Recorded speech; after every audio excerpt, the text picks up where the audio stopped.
안녕하세요. 50대 후반의 여성입니다. 경기도 외곽의 작은 도시에서 남편과 함께 조용히 살고 있죠. 사실 이 사연을 꺼내기까지 정말 오래 고민했답니다. 머릿속이 하얘진다는 게 어떤 건지 이 사건을 통해 알게 됐거든요. 지금 와서 돌아보면 그 일이 벌어지기 전까지 저의 삶은 지극히 평범했단 말이에요. 그래서 더 무섭더라고요. 평범하게 흘러가던 일상 한가운데서 이렇게 큰일이 벌어진다는 게 말이죠. 지금부터 천천히 이야기해 볼게요. 저는 부산에서 태어났습니다. 집안 분위기는 화목했지만 형편이 넉넉하진 못했어요. 그러다 보니 부모님에게 경제적인 도움을 받아본 적이 거의 없던 것 같아요. 그래도 두 분 다 사랑으로 키워주셨기에 한 번도 원망해 본 적이 없어요. 그저 제 힘으로 살아야 한다는 걸 일찍 알았을 뿐이죠. 어머니는 새벽에 시장에 나가 종일 좌판을 펴고 계셨고, 아버지는 동네 작은 공장에서 늦은 밤까지 일하셨어요. 두 분이 그렇게 고생하시는 모습을 보고 자랐으니 어릴 때부터 사람이 손에 쥔 게 없으면 어떻게 사는지를 자연스럽게 알게 된 셈이에요. 그런데도 어머니는 늘 제게 이렇게 말씀하셨어요. 우리 형편이 이래도 마음만큼은 가난하게 살지 마라. 다른 사람한테 부끄러운 짓만 하지 않으면 돼. 그럼 떳떳하게 사는 거야. 그 말이 평생 가슴에 남아 있었네요. 저는 그렇게 학교를 졸업하자마자 서울로 올라왔어요. 친척 언니 집에 잠시 신세를 지면서 일자리를 알아봤는데 운이 좋게도 무역회사 비서실에 자리가 난 거예요. 그 시절엔 무역회사가 한창 잘 나가던 때라 월급도 제법 됐고 야근 수당까지 더하면 또래 친구들보다는 훨씬 사정이 나았어요. 처음 월급을 받던 날 봉투를 손에 쥐고 한참 동안이나 자리에서 일어나지 못했네요. 부산에 계신 어머니께 바로 돈을 붙이고 남은 돈을 세어보는데 이제부터 나도 진짜 어른이 되는구나 싶더라고요. 그렇게 거기서 5년 가까이 일했어요. 그동안 한 푼도 허투루 쓰지 않았네요. 옷 한 벌을 사도 두 번, 세 번 고민하고 점심값 아끼려고 도시락을 싸들고 다녔어요. 같은 부서 언니들이 우르르 점심을 먹으러 나갈 때마다 도시락 들고 빈 사무실에 남는 게 어색했지만 한 끼 값이 보이면 다음 한 달이 달라진다는 걸 알았기에 흔들리지 않았던 거예요. 퇴근 후에는 회사 근처 야간 학원에서 영문타자와 부기를 배웠죠. 비서실에 더 오래 붙어 있으려면 몇 가지 기술이라도 더 쥐어야 한다는 생각이었거든요. 그렇게 모은 돈으로 부산 본가에 적금도 들어드리고 동생 학비도 못했어요. 친구들이 답답하다고 놀려도 신경 쓰지 않았죠. 너는 무슨 재미로 사니? 좀 즐기면서 살아. 친구들이 그렇게 면박을 줘도 그저 웃어 넘겼어요. 그때 저는 오로지 한 점 부끄러움 없이 내 손으로 벌어 내 앞가림 많은 사람이 되고 싶었으니까요. 그러던 26 봄에 지금의 남편을 만났습니다. 남편은 그때 작은 무역 상사를 운영하던 대표였어요. 회사 규모가 그리 크진 않았지만 자기 사업체를 가지고 안정적으로 꾸려가는 사람이었죠. 거래건으로 저희 회사에 자주 들렀는데 어느 날부터 저에게 자꾸 호감을 표시해왔어요. 점심 한 끼 먹자, 차 한잔 하자며 어찌나 살갑게 다가오던지요. 처음엔 일적인 자리인 줄 알고 응대했는데 두 번, 세 번이 되니 그게 일 때문이 아니라는 걸 눈치챘습니다. 솔직히 말씀드리면 처음 본 날부터 마음에 들었어요. 그래서 일부러 자꾸 발걸음한 거고요. 그 말을 듣고 황당해서 웃음이 나왔네요. 사업 이야기인 줄 알고 신경 써서 응대했던 자리들이 다 그 사람의 작전이었다뇨? 그래도 성격이 워낙 유쾌하고 밝은 사람이라 같이 있으면 웃을 일이 많았긴 해요. 무거운 자리에서도 슬쩍 농담 한마디로 분위기를 바꾸는 재주가 있더라고요. 사실 그 무렵은 저에게 좀 힘든 시기였어요. 어머니가 편찮으셔서 병원비를 보내드리고 나면 남는 게 없었거든요. 지금까지 고생하며 모은 돈이 어머니 입원과 함께 빠르게 줄어드는 걸 보고 있자니 가슴이 답답했죠. 게다가 어머니 병세도 호전되지 않으니 마음 한구석에 늘 무거운 돌 하나를 얹고 사는 기분이었어요. 그 시기에 그 사람은 별말 없이 제 곁을 지켜줬죠. 부모님 병원비 내가 좀 보태줄까? 당시 그 사람이 제가 힘들어하는 걸 보고 슬쩍 이런 말을 꺼낸 적이 있어요. 전 곧바로 정색하고 거절했죠. 그런 말은 함부로 하면 안 돼요. 전 도와달라고 만나는 게 아니니까요. 도움을 받자는 마음이 아니라는 건 분명히 해두고 싶었어요. 그런데도 그 사람은 화내지 않고 그저 웃어 보였습니다. 그게 더 마음에 남더라고요.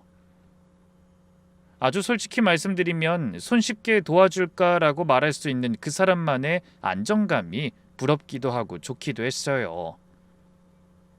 저보다 7살 많았던 그 사람은 이미 30대로 자리 잡은 사람이라 그 나이에서 오는 의젓함과 든든함이 기댈 데 없던 저한텐 너무도 높아 보였던 거죠. 또래 남자들은 자기 앞가림도 못하는 경우가 많은데 이 사람은 이미 자기 자리를 잡았으니까요. 자존심 챙기려 도움은 됐다고 했지만 한편으로는 의지해도 된다고 말하는 이 사람과 결혼하는 게 제 남은 인생을 위한 선택이지 않을까 싶었어요. 무엇보다 저를 끔찍이 생각해 주기도 했고요. 그렇게 결혼을 결심했을 때 그 사람 집에서는 반대가 좀 있었어요.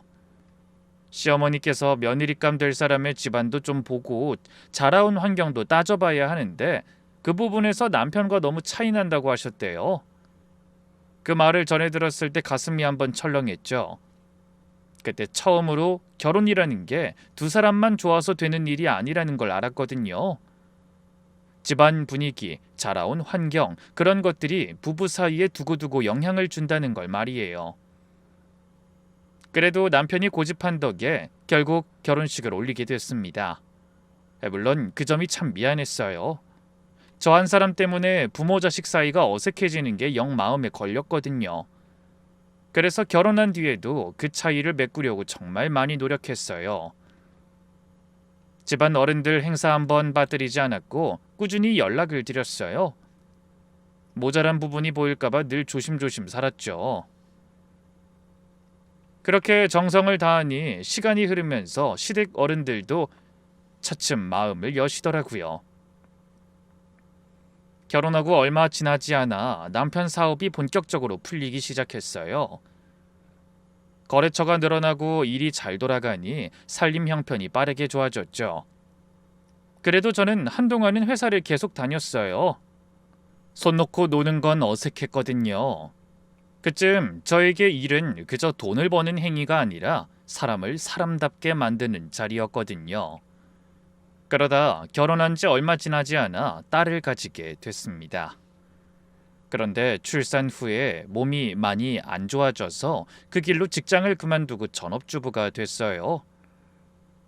한참을 약을 달고서 병원을 오가며 살았던 시기였네요. 일을 그만둔 건 너무나 아쉽고 속상했지만 그래도 품에 안긴 아이 얼굴을 보면 그 모든 게 다 보상받는 기분이었어요. 남편도 그 무렵엔 회사 일을 부쩍 줄이고 집에 일찍 들어왔답니다. 새벽에 아이가 울면 둘이 번갈아 앉고 거실을 서성거렸는데 그 시간이 어찌나 정겹던지요. 딸 하나로도 우리 부부는 차고 넘치게 행복해서 둘째 생각은 자연스럽게 접게 됐죠. 저희 딸은 어릴 때부터 어찌나 애교가 많고 싹싹한지 동네 어른들이 다 한 번씩 안아보고 가실 정도였어요. 그야말로 사랑이 넘치는 아이였죠. 오가며 만나는 어른들에게 어찌나 인사를 야무지게 하던지 윗집 할머니가 늘 저희 딸을 보며 그러셨어요. 이 댁딸은 정말 복덩이야. 보기만 해도 기분이 좋아져. 그런 딸이 5살 무렵부터 음악만 나오면 몸을 흔들어대더니 나중엔 본인이 먼저 무용학원을 보내달라고 조르더라고요. 그렇게 한국 무용을 시작했는데 선생님이 재능이 있다고 하셨어요. 무대 위에 올라간 어린 딸을 보면 가슴이 벅차오르는 게 자식 키우는 보람이 이런 거구나 싶었어요. 그 손짓 하나 발짓 하나가 어찌나 곱던지요. 그래서 딸은 중학교 때부터 본격적으로 길을 잡았고 예술고를 거쳐 무용 전공으로 대학을 마쳤죠. 딸은 매번 새벽까지 연습실에서 살다시피 했어요.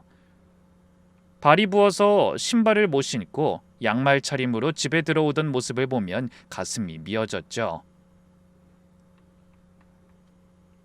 그래도 한 번도 힘들다고 하지 않고 묵묵히 자기 길을 걸어갔어요. 대학 입시 발표가 있던 날 합격 통보를 받고 우리 부부 앞에서 펑펑 울던 딸의 모습이 지금도 잊히지 않거든요. 자기가 좋아하는 일로 길을 잡았다는 게 부모로서 얼마나 든든하던지요. 그렇게 딸은 졸업 후에 무용단에 들어가 공연 활동을 하다가 지금은 작은 무용 스튜디오를 차려 아이들을 가르치고 있어요. 처음 스튜디오 문을 열던 날 작은 화환 앞에서 활짝 웃던 딸 얼굴이 지금도 눈에 선해요. 그런 딸을 볼 때마다 그저 행복했습니다. 앞으로의 삶도 부디 이 아이가 행복하기를 그것만 바랬을 뿐이고요. 어느 날 딸이 만나는 사람이 있다고 했어요. 누구냐고 물으니 주민센터에서 일하는 공무원이라고 했죠. 1년 좀 넘게 만났어. 결혼 이야기도 나오고 있어서 정식으로 인사드리고 싶어. 1년 넘게 만났는데도 한 번도 입에 올린 적이 없다는 게 살짝 서운했지만 한편으론 진중한 아이라 어느 정도 정리되고 나서 말하려고 그랬구나 싶었어요. 이야기를 전해 듣기론 그 청년은 예전부터 딸을 쫓아다녔던 남자래요. 딸의 무용 공연을 보러 왔다가 딸한테 반했다나요? 그때부터 무용 스튜디오 앞에 자주 나타나고 근처 카페에서 우연을 가장에 마주치고 그렇게 끈질기게 매달려 결국 딸의 마음을 얻은 모양이었죠. 그런데 그 청년이 처음 인사하러 저희 집에 왔을 때 전 솔직히 마음에 들지 않았어요. 인사도 능청스럽게 하고 어딘가 뺀질뺀질해 보였거든요. 말도 청산유수에 호탕하게 웃는데 그게 좀 가벼워 보였어요.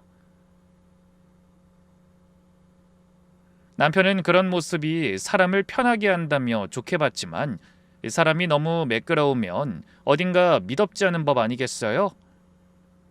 아주 사소한 부분이지만 밥 먹는 자세, 인사하는 자세, 신발 신는 자세 하나에도 무언가 과한 데가 있었어요. 사람은 결국 작은 데서 본색이 드러나는 법이거든요. 저는 일상생활하는 사소한 부분에서 사람이 보인다고 생각해요.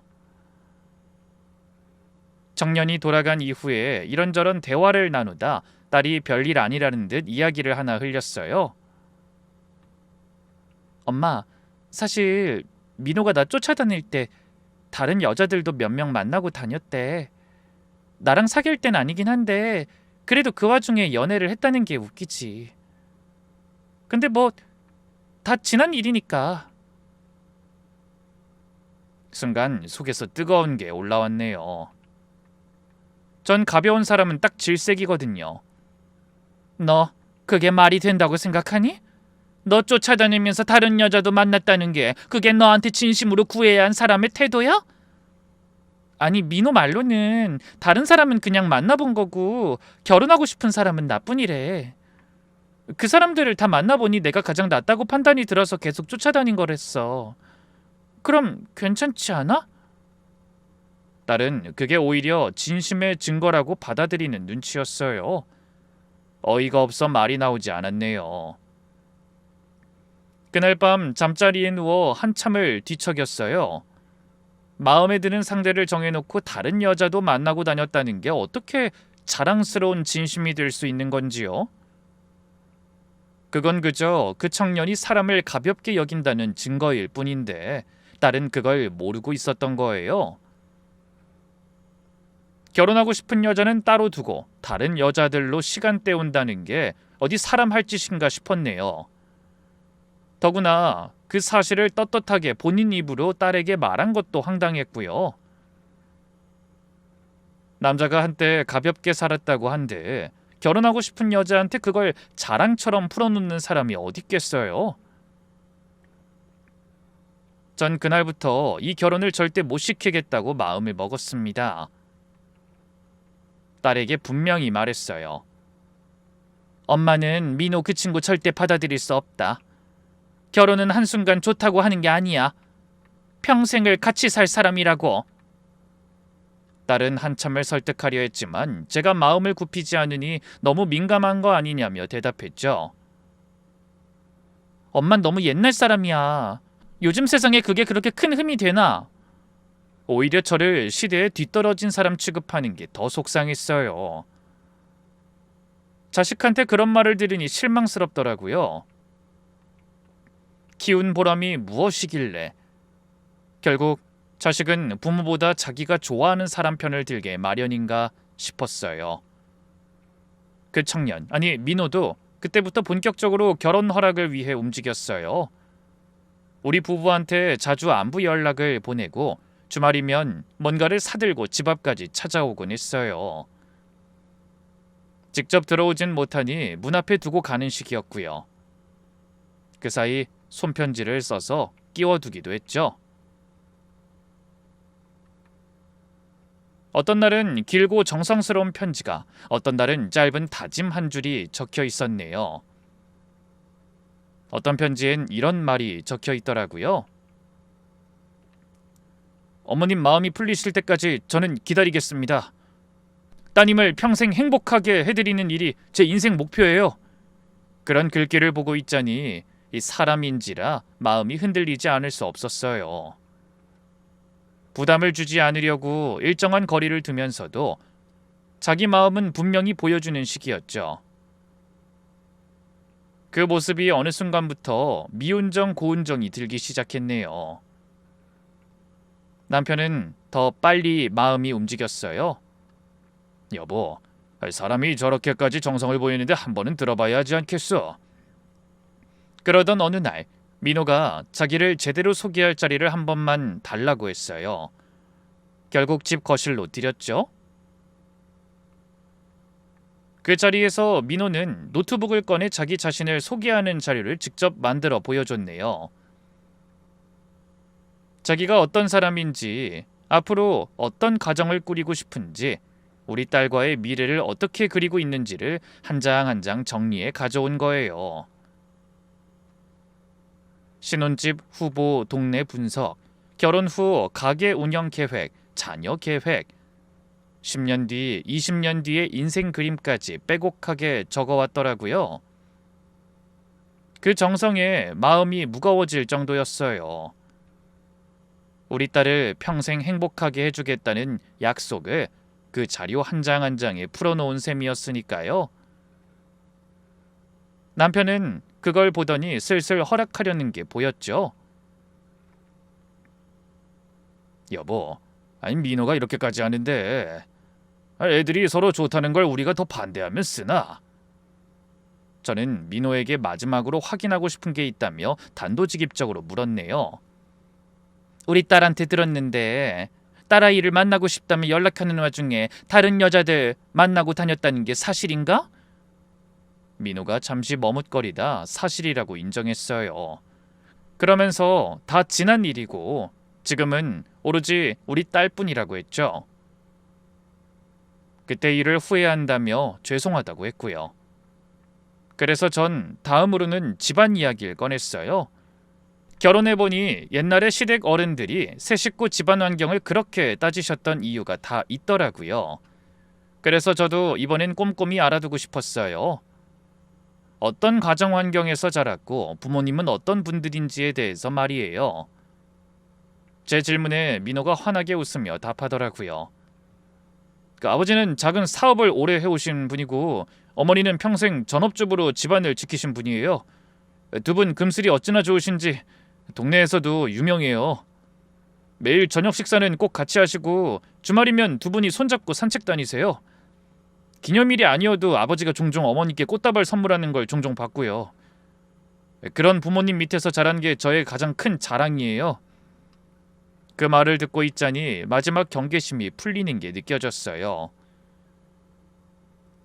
평범하고 화목한 집안에서 사랑받고 자란 사람이라면 적어도 사람 보는 눈은 닦아둔 사람일 테니까요. 부모가 서로를 그렇게 아끼는 모습을 보고 자란 자식은 결국 자기 짝한테도 그러기 마련이라는 게 제 생각이었죠. 무엇보다 그런 가정에서 자란 아이는 마음의 그릇이 어딘가 다를 거라는 기대가 있었기도 하고요. 그 후로 민호가 자기 부모님께 딸을 정식으로 인사시키고 싶다고 했어요. 그렇게 딸이 민호 집에 처음으로 인사를 다녀왔는데 그날 돌아온 딸의 표정이 어찌나 환하던지요. 엄마, 민호 집 분위기 정말 좋아. 어머님이 음식을 한 상 가득 차려주셨고 아버님은 시종일관 어머님을 먼저 챙기시는 게 보기 좋더라. 두 분이 서로 농담 주고받으시는 게 진짜 다정하셔. 내가 꿈꾸던 가정 모습 그대로야. 딸이 들뜬 목소리로 그날 일을 풀어내는데 그 이야기를 들으며 그동안 마음에 걸렸던 것들이 다 풀리는 것 같았어요. 부모가 화목한 집에서 자란 사람이 결국엔 자기 가정도 그렇게 꾸리는 법이잖아요. 더구나 두 분이 보여준 모습이 우리 부부가 살아온 길과도 비슷하니 가풍이 통할 거라는 기대도 컸죠. 그날 밤 남편과 오래 이야기를 나눴고 결국 결혼을 허락하기로 결정했습니다.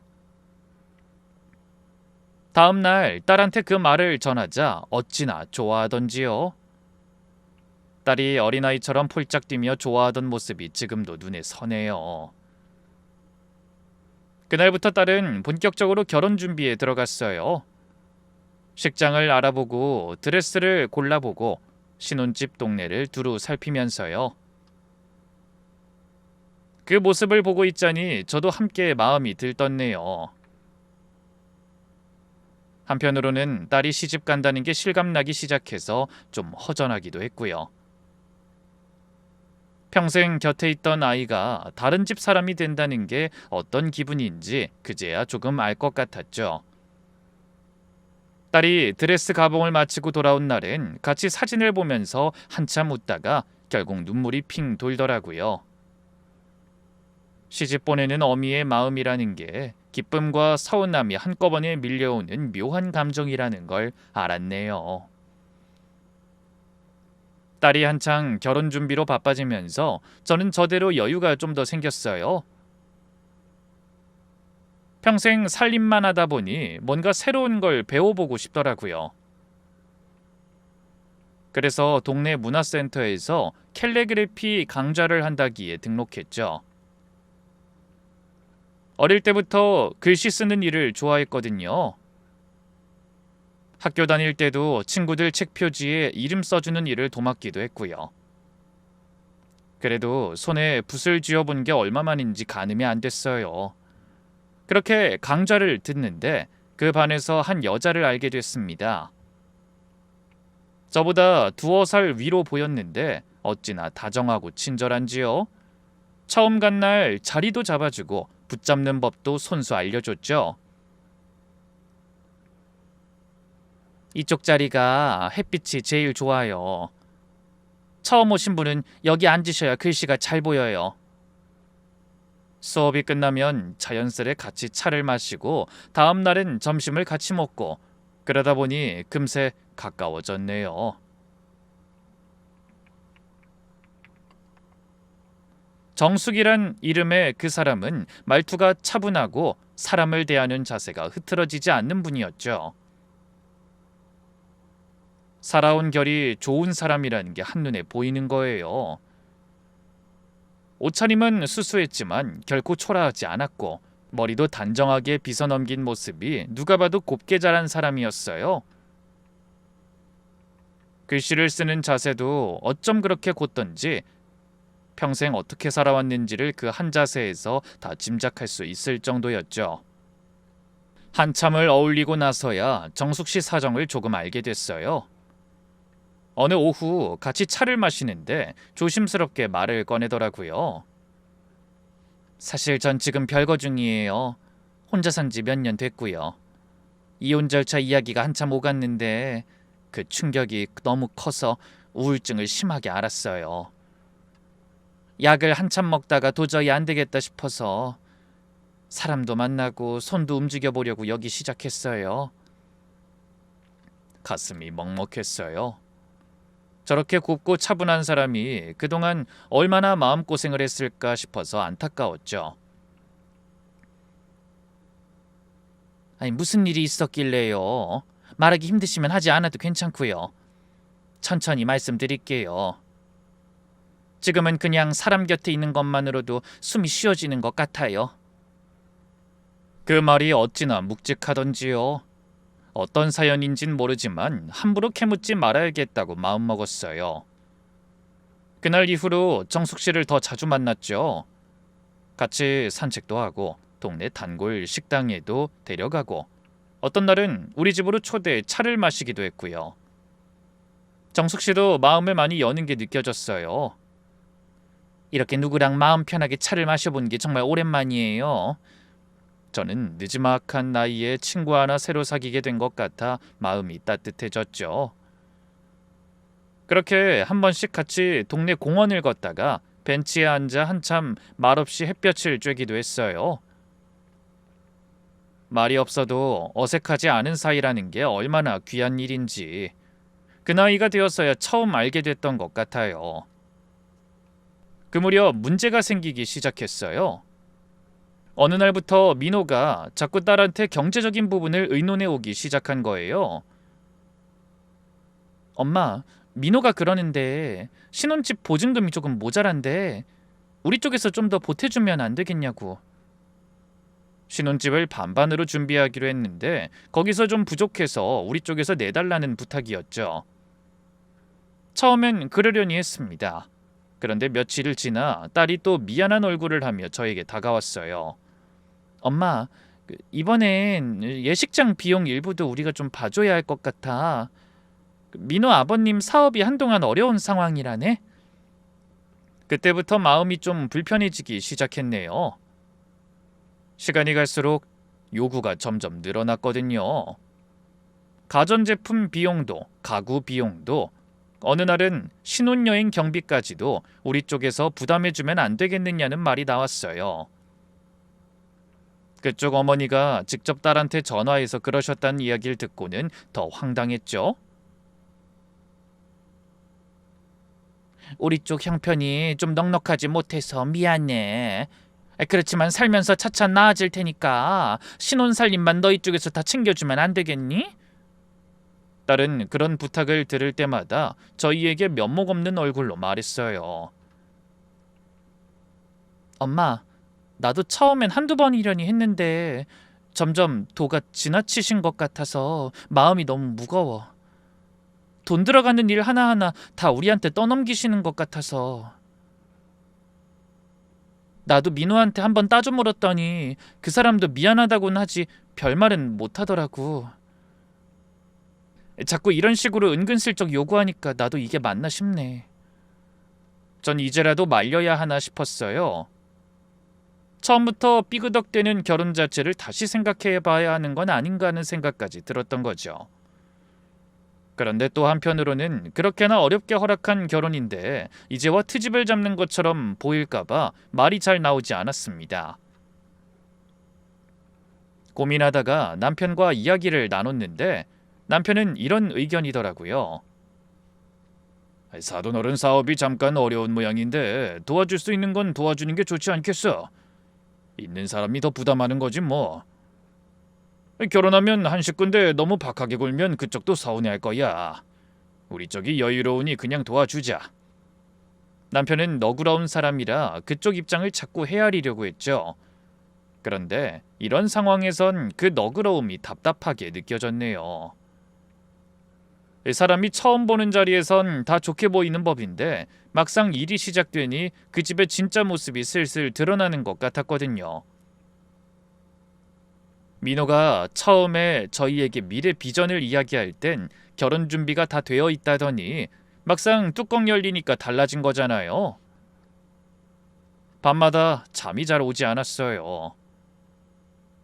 딸이 시집가서 행복하게 살길 바라는 마음 하나로 그토록 까다롭게 굴었는데 정작 결혼 준비가 시작되자 우리 집 가게에 손을 벌리는 상황이 자꾸 반복되니 마음이 편할 리가 없잖아요.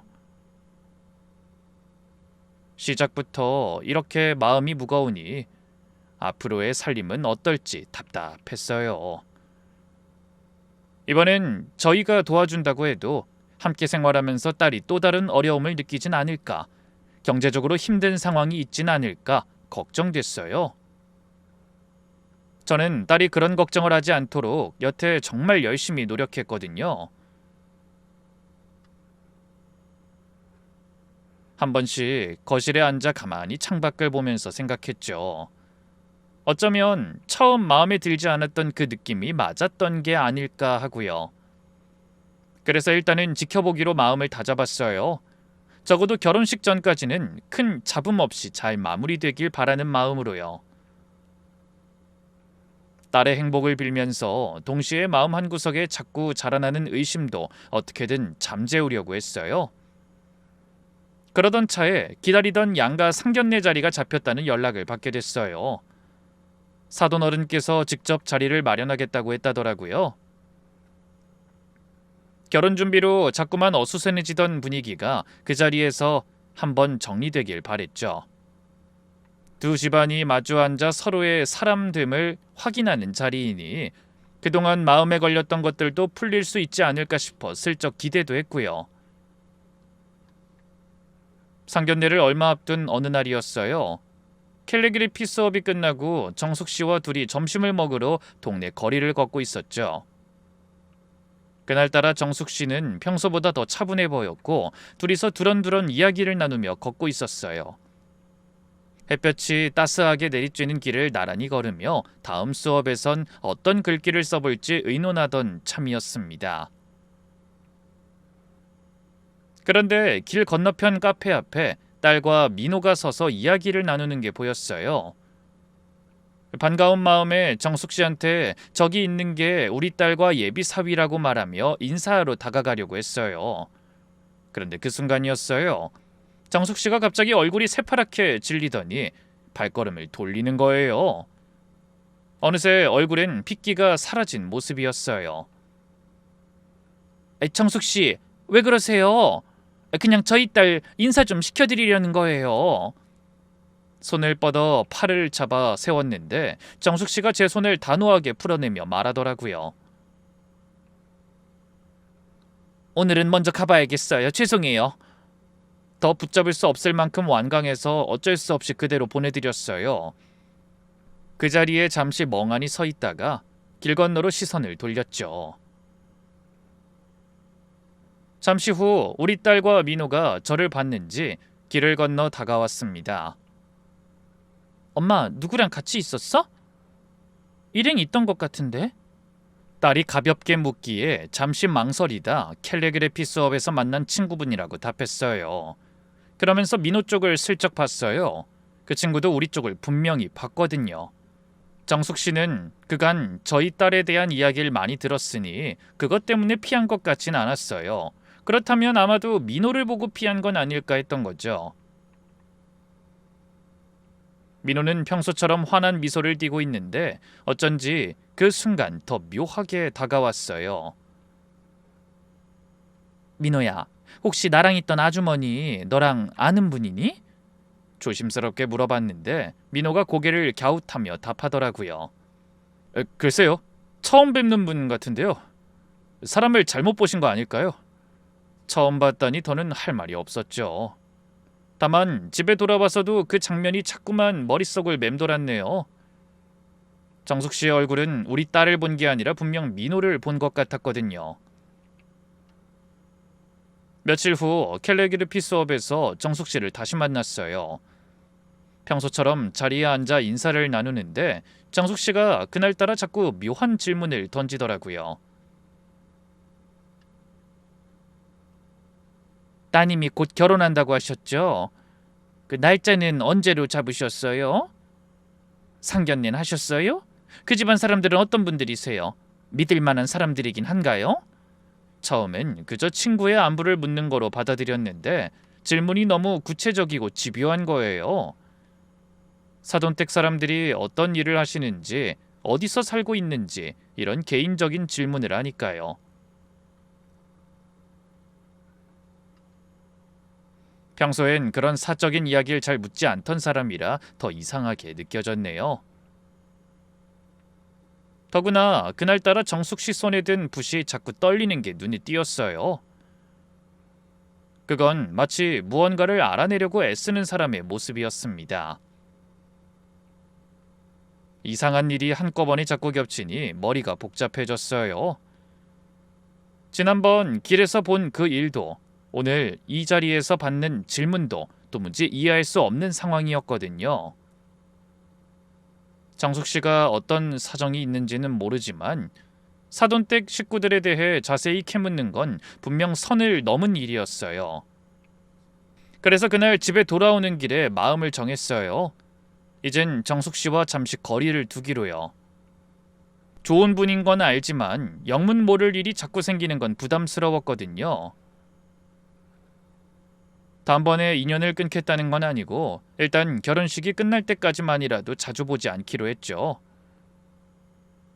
우선 우리 딸 결혼이 무사히 끝나는 게 가장 중요했으니까요. 그러는 사이 상견례 날이 다가왔어요. 민호 측에서 마련한 한정식 집으로 남편 딸과 함께 갔습니다. 상견례 자리에서 뵌 사돈 어른은 키가 크고 점잖은 분이었어요. 안사돈은 옅은 화장에 단정한 옷차림이었는데 듣던 대로 두 사람이 어찌나 다정해 보이던지요.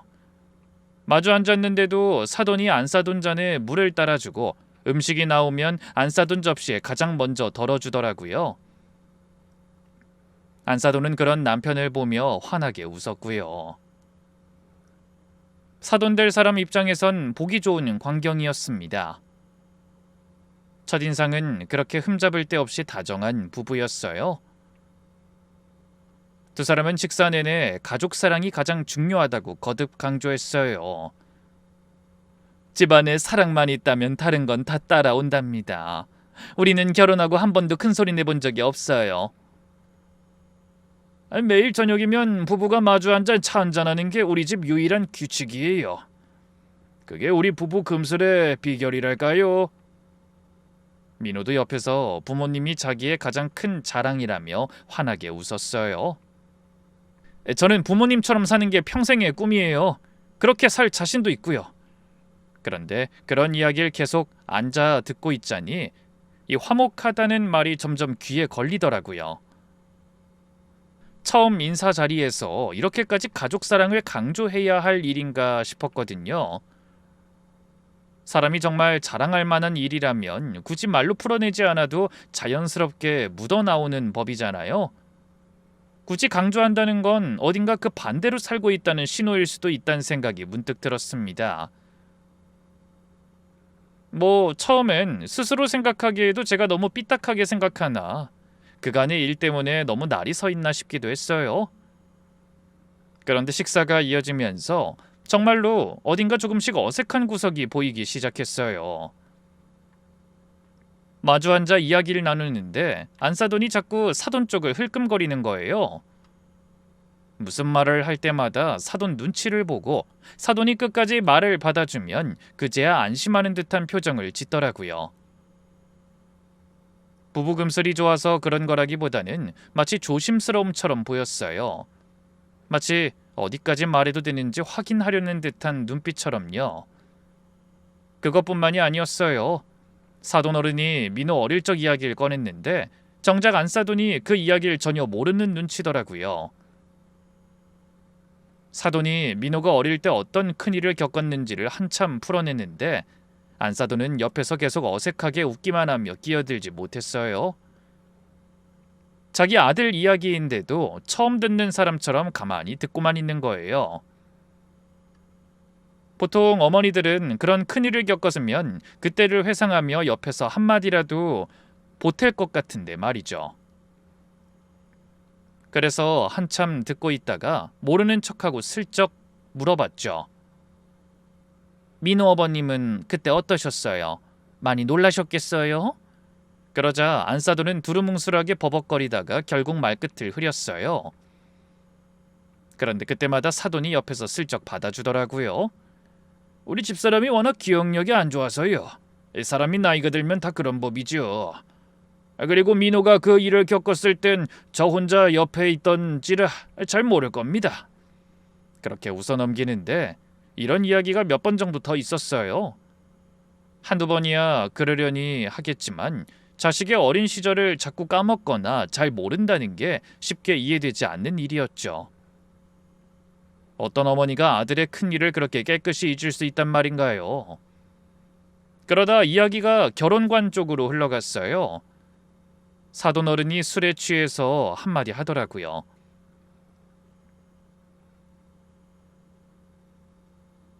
살다 보니 결혼할 사람 따로 있고 연애할 사람 따로 있는 법이라는 걸 알았습니다.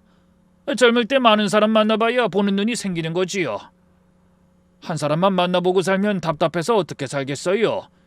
그 말을 하는데 민호가 옆에서 고개를 끄덕이고 있었어요. 그 순간 깨달았습니다. 민호가 우리 딸 쫓아다니면서 다른 여자를 만나고 다닌 게 부모한테 그대로 물려받은 사상이었다는 걸요. 부자가 같은 생각을 같은 방식으로 하고 있는 게 꺼림칙했어요. 양쪽 집안의 화목한 가풍이 통할 거라고 기대했던 게 이렇게 빗나갈 줄은 몰랐습니다. 사돈 어른은 생각보다 가벼운 가치관을 갖고 있더군요. 그러더니 사돈이 슬쩍 우리 쪽 사정을 떠보기 시작했어요. 사돈 댁은 자제분이 하나뿐이시지요. 그럼 나중에 자제분이 다 물려받겠네요.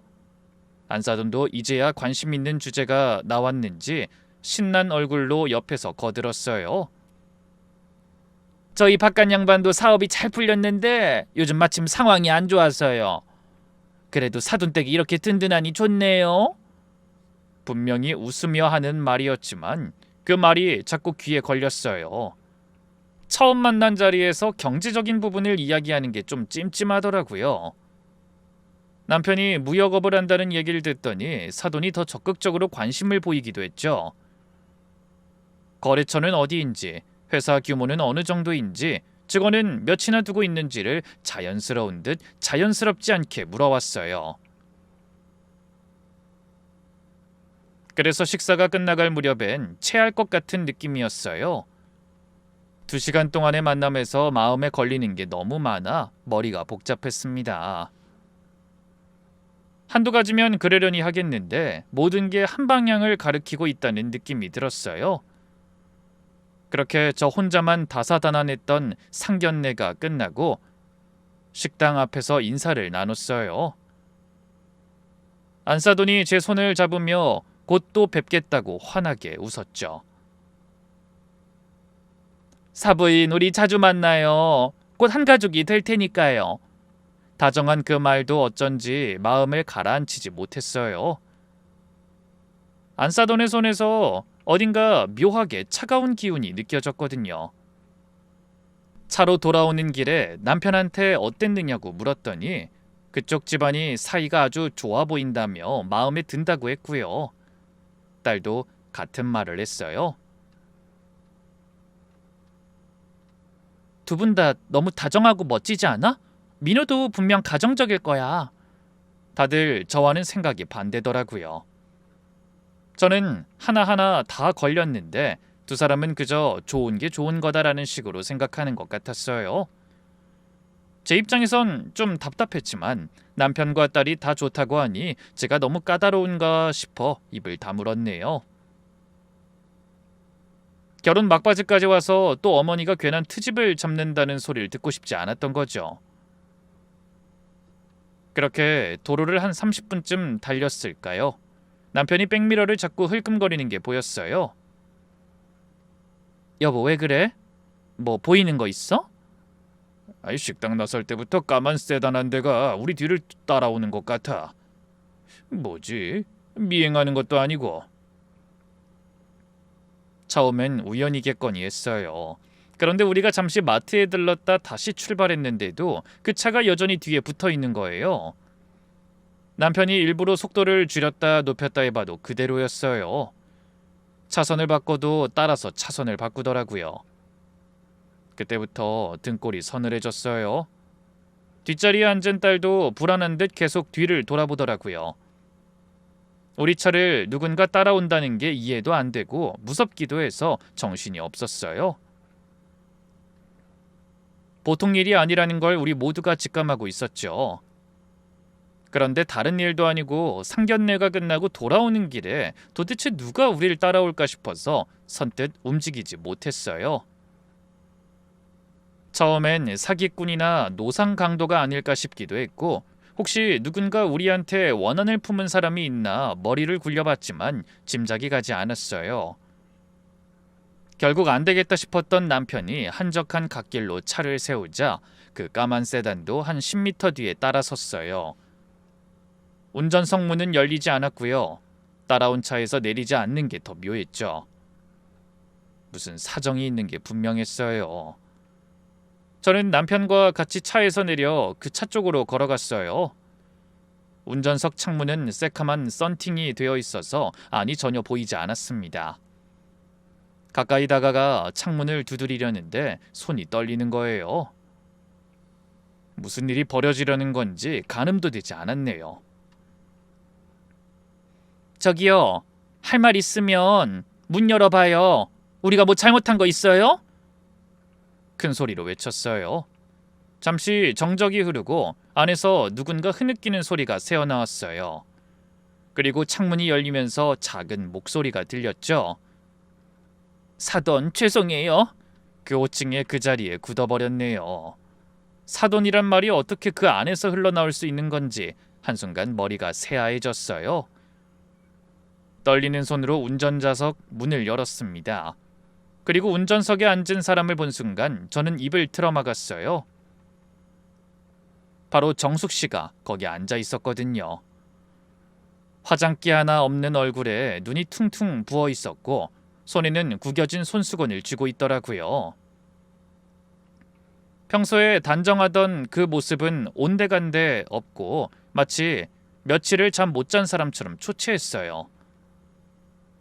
정숙 씨, 왜 여기 있는 거예요? 왜 우릴 따라온 거예요? 아니, 그것보다 사돈이라뇨. 지금 그게 무슨 말이에요? 떨리는 목소리로 물었어요. 정숙 씨는 한참을 울다가 겨우 입을 열었네요. 제가 민호의 친모예요. 오늘 상견례 때 만난 그 여자는 본처가 아니고 내연녀라고요. 그 자리에 주저앉을 뻔했어요.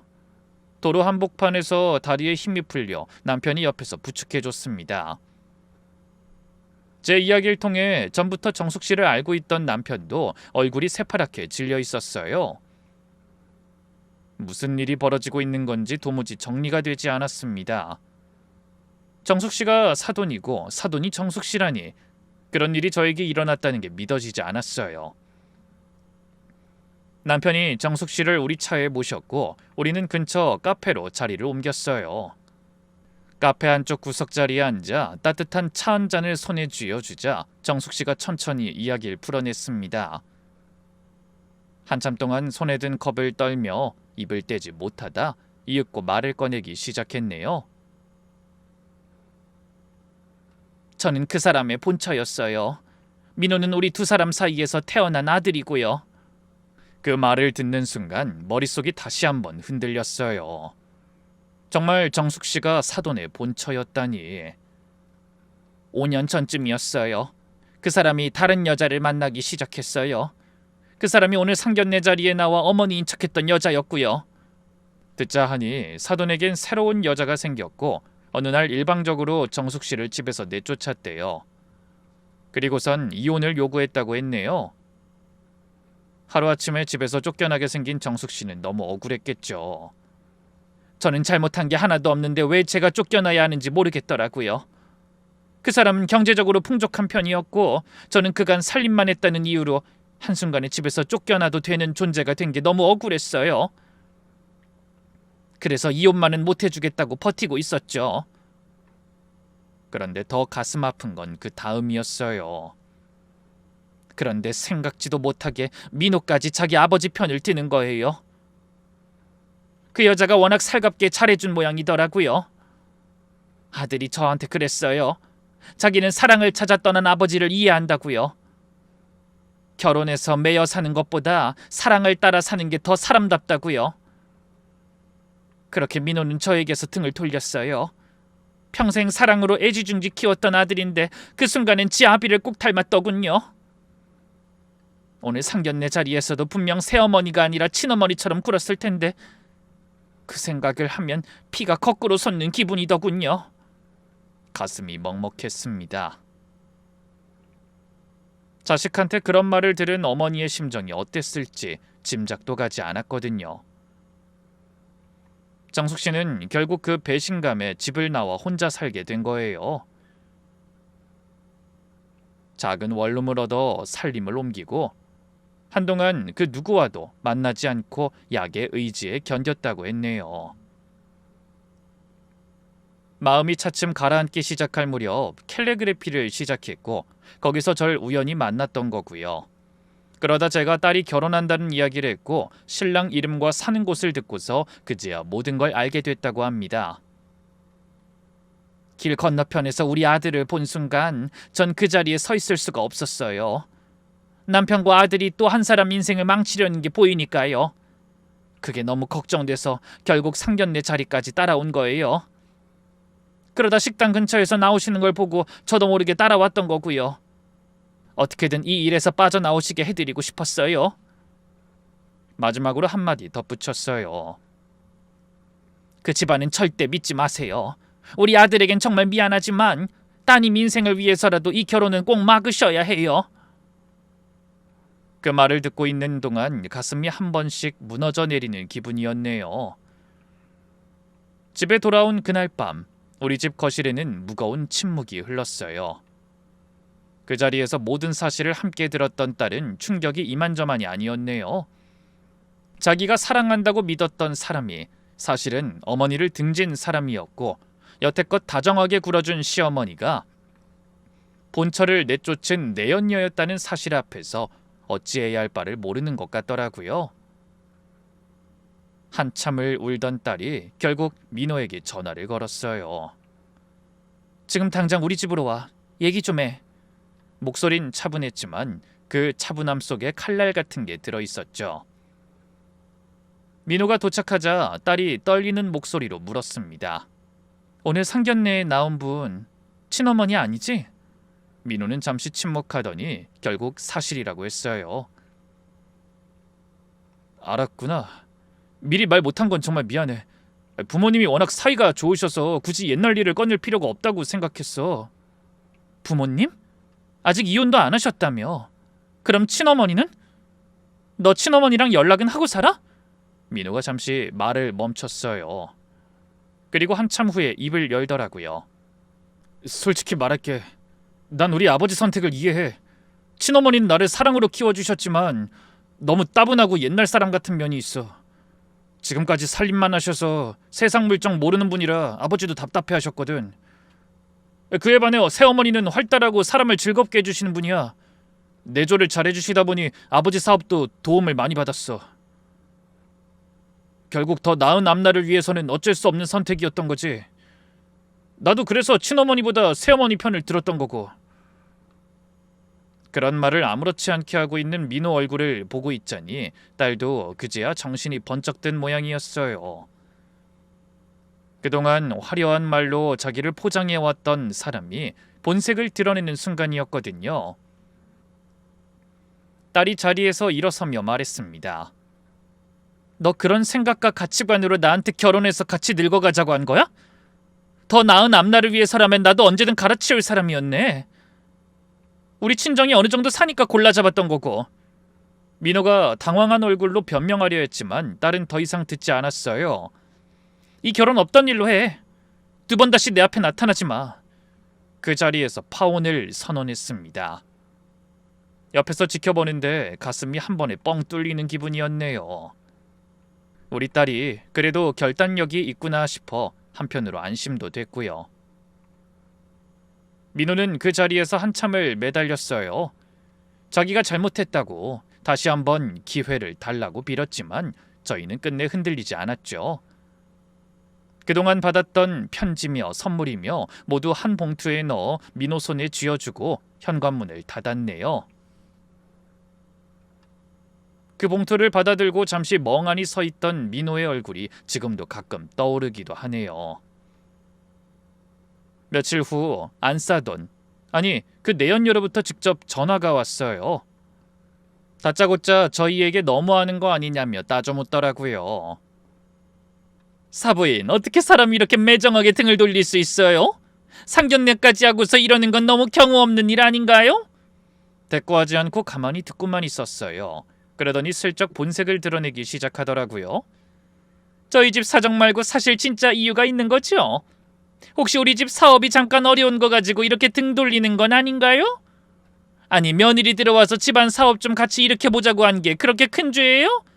좀 베풀면서 살면 안 되나요? 어려울 때 서로 상부상조하며 살자는데 뭐 그렇게 야박하게 굴어요?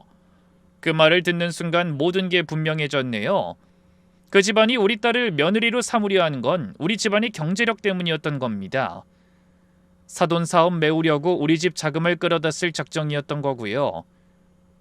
결혼 준비 내내 신혼집 보증금, 가전, 가구, 신혼 여행비까지 하나하나 우리 쪽으로 떠넘기던 게 다 같은 맥락이었던 거였어요. 그게 그저 어려운 사돈댁 사정이 아니라 우리 딸을 끌어다 자기네 사업 살림에 갖다 쓸 계획이었던 거죠. 잠시 숨을 고르고 차분히 말했어요. 호적상으로 가족도 아닌 사람이 어디서 안 사람 행세를 하나요? 우리 딸이 시집갈 집은 재산을 노리는 파렴치한 집이 아니라 정직하게 자기 살림 꾸려가는 집이어야 해요. 사업 거덜난 건 그쪽들이 잘못 살아온 결과지 왜 우리 딸 인생을 빌려서 메우려고 해요. 역시 평생 남의 자리 차고 앉아 산 사람이라 그런지 마지막까지 남의 건 노릴 줄밖에 모르네. 자기 손으로 일군 게 없으면 평생 그렇게 빼앗을 궁리만 하다 가는 겁니다. 우리 딸은 그쪽처럼 남의 인생에 얹혀 살 사람 아니니까 이제 그만 잊고 사세요. 다신 우리 식구한테 연락하지 말고요. 그쪽은 한참 동안 아무 말도 못하다 결국 전화를 끊었어요. 저도 그제야 그동안 마음에 걸렸던 모든 채증이 내려가는 기분이었습니다. 한 가족이 되겠다며 환하게 웃던 그 얼굴들을 머릿속에서 지우려고 애썼어요. 사람을 그렇게도 능숙하게 속일 수 있구나 싶어 한동안 사람 만나는 일 자체가 무서워졌네요. 며칠 후 정숙 씨를 다시 만났어요. 그동안 거리를 두었던 게 미안해서 먼저 연락을 했거든요. 정숙 씨가 제 손을 꼭 잡으며 그러더라고요. 고마워요. 지난 세월 동안 내 편 들어준 사람이 한 사람도 없었는데 그쪽이 제 한을 풀어준 기분이에요. 저는 정숙 씨 손을 마주 잡으며 미안하다는 말을 전했어요. 그동안 영문 모를 일이라 거리를 뒀던 게 얼마나 야박하게 느껴지셨을까 싶었거든요. 정숙 씨는 그저 고개를 저으며 웃더라고요. 자기 같으면 더 일찍 손을 놓았을 거라고요.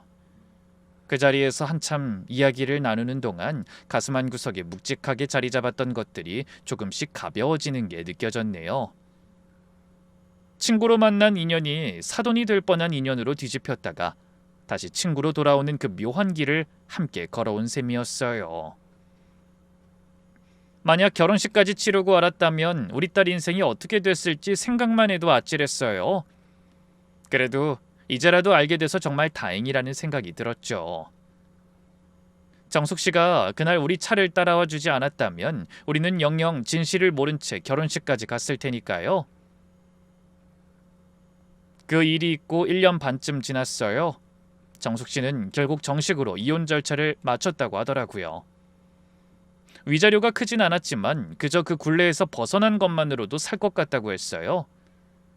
다행히 그간 모아둔 약간의 재산이 남아있어 작은 집 한 채는 마련할 수 있었다고 합니다. 늦은 나이에 다시 시작해도 충분히 의미 있는 일이라는 걸 정숙 씨가 보여주고 있는 것 같았어요. 파혼 이후에 이야기를 전해 들었는데 그 내연녀는 사돈과 헤어졌대요. 사업이 더욱 어려워지자 미련 없이 떠나더래요. 결국 그 여자도 사람을 사랑한 게 아니라 그 집안이 가진 걸 노렸을 뿐이었던 거죠. 사돈의 사업은 결국 정리수순으로 들어갔다고 하고요. 채권자들이 몰려와 한바탕 시끄러웠다는 이야기도 들려왔어요. 사람이 살아온 대로 마지막을 맞는다는 게 어떤 의미인지 알 것 같았죠. 민호도 그제야 친어머니에게 무릎 꿇고 빌었다고 해요. 정숙 씨는 받아주지 않았고요. 그동안 등 돌렸던 세월이 너무 길었으니까요. 한번 마음에서 떠난 자식을 받아주는 건 그렇게 쉬운 일이 아니었던 거예요. 민호는 결국 직장도 그만두고 다른 지역으로 옮겨갔다는 소식이 마지막으로 들렸어요. 우리 딸은 한동안 사람을 만나지 않았어요. 사람 보는 눈을 의심하게 됐다며 한참을 위축돼 지내더라고요. 그래서 일도 잠시 손에서 놓고 집에만 머물던 시기가 있었어요. 보고 있는 부모 마음이 어찌나 아프던지요. 그래도 시간이 약이라고 천천히 일상을 되찾아 가더라고요. 그러다 작년 봄부터 스튜디오에 새로 들어온 강사 선생님과 천천히 만나기 시작했어요. 이번엔 서두르지 않고 양쪽 집안을 충분히 알아가면서 만난다고 하더라고요. 그날의 일이 우리 딸에게도 큰 가르침이 됐던 거죠. 가끔 그날을 떠올려요. 그 차가 우리 뒤를 따라와 주지 않았더라면 어떻게 되었을까요? 정숙 씨라는 친구를 만난 게 저희에겐 천운이었던 셈이죠. 그때 진실을 알게 돼서 정말 다행이었어요. 사람의 인연이라는 게 참 묘하지요. 한편으론 이 결혼이라는 게 두 사람만의 일이 아니라 두 집안의 일이라는 옛 어른들 말씀이 결코 빈말이 아니란 걸 깨달았습니다. 지금 우리 딸이 그날의 아픔을 딛고 천천히 다시 자기 길을 걸어가는 모습을 보고 있으면 그래도 잘 견뎌냈구나 싶어 마음이 한결 가벼워지네요. 지난 시간 동안 가족 모두가 한 번 더 단단해진 시간이었던 셈이죠. 저희 가족 이야기가 누군가에게 작은 거울이 됐으면 하는 바람으로 이렇게 사연을 보냅니다.